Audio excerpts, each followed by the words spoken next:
Assalamualaikum warahmatullahi wabarakatuh. Selamat datang di channel saya, channel yang bercerita tentang kisah-kisah horor yang terjadi di sekitar kita ataupun yang teman-teman saya alami yang diceritakan oleh saya. Setelah itu saya ceritakan ulang di channel saya ini. Hari ini saya akan bercerita tentang teman saya yang mempunyai kemampuan indigo, dan kemampuan ini dapat melihat sesuatu atau tempat yang ditemui itu kembali ke masa lalu, yang di masa itu terjadi banyak pembunuhan dan pengorbanan manusia. Jadi namanya teman saya ini namanya Fitri. Jadi si Fitri ini sering jalan dengan saya ketika tidak ada pekerjaan ataupun lagi free kuliah dan tidak ada tugas. Jadi hari itu kita jalan-jalan, kita main-main ke tempat wisata. Setelah itu kita makan. Dan setelah makan itu kan kita lewat di suatu tempat. Di situ tuh kos-kosan Putri. Jadi di kos-kosan itu tuh ada temannya kita juga. Jadi kita mampir dulu sebentar, tapi seakan di luar. Dia masuk ke dalam, terus ketika dia masuk ke dalam, dia kan mau ngangkat galon. Jadi saya disuruh ke dalam untuk bantuin dia angkat galon. Jadi saya masuk ke dalam untuk bantuin mereka angkat galon. Ketika saya bantu mereka untuk angkat galon ini, saya mencium bau pandan. Bau pandan yang menyengat sekali dari rumahnya ini. Terus saya tanya, "Kamu ada masak apa dengan pandan? Atau kalian ada tanam pandan nggak di sekitar sini?" "Oh, tidak ada. Tidak ada pandan kok di sekitar sini." "Kok saya bau pandan?" gitu. Setelah itu karena saya kelihatan agak janggal, saya keluarlah, dan teman saya si Fitri ini dia keluar. Terus kita jalan. Di tengah perjalanan nih saya tanya ke Fitri, "Fit, kamu tadi ada yang aneh nggak dengan kos-kosannya temannya kita itu?" Terus dia bilang, "Iya, ada yang aneh." Terus saya tanya, "Anehnya kenapa?" "Ada bau pandan." Terus saya bilang, "Iya, saya juga mencium bau tersebut di kamarnya tadi." Nah, setelah itu dia bilang, "Memang bau pandan ini yang saya tahu juga, ketika ada bau pandan menyengat dan tidak tahu arahnya dari mana, pasti di situ ada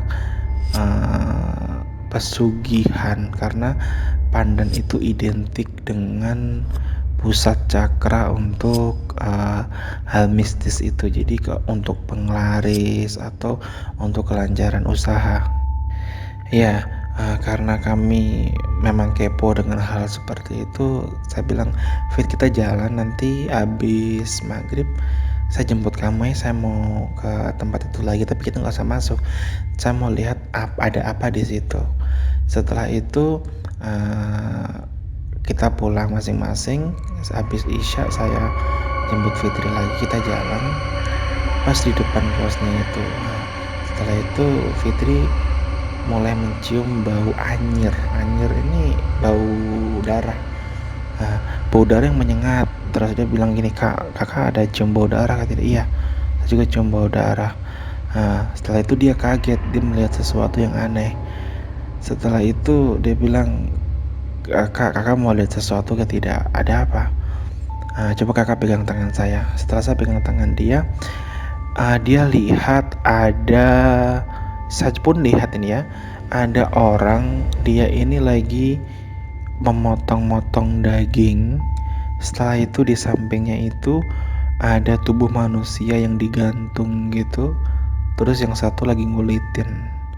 Jadi kayak kalian tahu ketika motong kambing kan ditarik itu, dia punya cantelan itu di kambingnya, terus digantung, terus dikulitin satu persatu. Seperti itu dia punya gambar lah contohnya. Setelah itu dia dikulitin satu persatu, ada yang dipotong juga, dan itu ada beberapa orang di situ. Tetapi kondisi ini tuh berada di belakang kosnya itu. Nah, di belakang kosnya itu ada pohon pepaya. Dan ada situasi seperti itu. Dan bau anyir itu semakin menyengat. Setelah itu orang-orang ini dia masak daging manusia tersebut untuk dimakan, dan manusia yang lain dan sosok yang lainnya ini ada yang mengubur jasad yang tulang-tulangnya, yang dagingnya sudah dikuliti. Kami pun heran, terus saya tanya, Fit, ini sebenarnya kondisi apa? Terus dia bilang, Kak, ini dia mundur ke beberapa abad yang lalu. Jadi memang beberapa abad yang lalu di sini ini tempatnya untuk mutilasi ataupun di zaman penjajahan Belanda. Nah, di saat seperti itu ada juga sosok yang berdiri. Dia nih warna putih, tinggi, besar, tapi dia hanya berdiri saja di depan pintu rumah. Jadi yang mutilasi ini di depan pintu rumah, dan dia berdiri di depan pintu rumah itu. Dia melihat kami dengan sinis, mungkin sepertinya dia tahu kami bisa melihat dia gitu.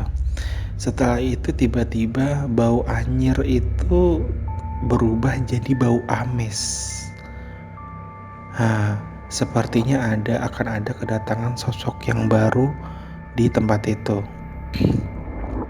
Oke, untuk selanjutnya saya akan bercerita di part 2. Jangan lupa teman-teman untuk menonton part 2 yang nanti saya akan ceritakan.